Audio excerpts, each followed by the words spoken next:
आणि आता पाहणार आहोत टॉप 9 राजकीय बातम्या। मुख्यमंत्री लाडकी बहीण योजनेचा पुढचा हप्ता 26 जानेवारीपूर्वी मिळणार।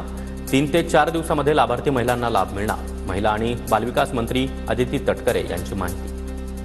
जानेवारी महिन्याचा म्हणजे नवीन वर्षाचा पहिला जो लाभ आहे डीबीटी आहे ते 26 जानेवारीच्या आत त्याची सुरुवात ही आम्ही करत आहोत।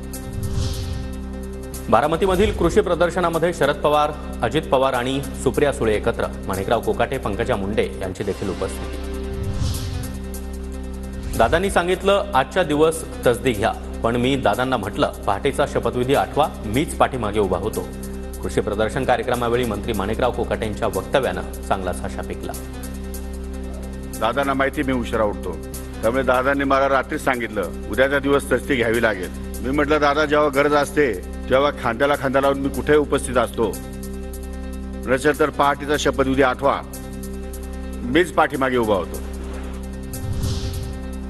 सगळ्यांना मकर संक्रांतीच्या हार्दिक शुभेच्छा। आता वर्षभर काय निवडणुका नाहीत तर वर्षभर गोड बोलूया। बारामतीमधील कृषी प्रदर्शनावेळी खासदार सुप्रिया सुळे यांचं वक्तव्य।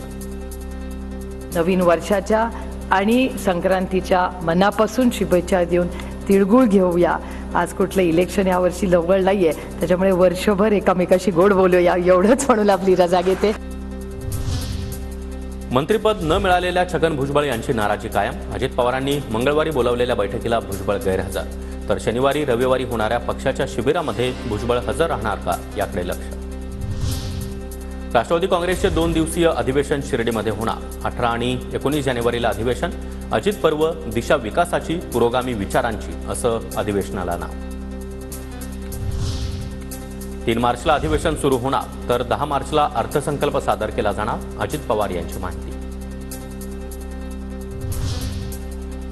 मुक्तागिरी बंगल्यावर मंत्री गुलाबराव पाटील यांचे बॉडीगार्ड आणि पोलिसांमध्ये झटापट। शिवसेनेच्या बैठकीनंतर बाहेर येताना गुलाबराव पाटील यांच्या बॉडीगार्डनं सगळ्यांना बाजूला केलं। बॉडीगार्डचा हात पोलिसांना लागल्यानं ही झटापट झाल्याची माहिती।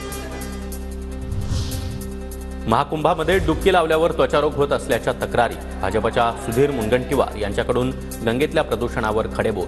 रामतेरी गंगामैली झाल्याचं आता पाहावं लागणं हे खेदकारी असल्याचं देखील वक्तव्य।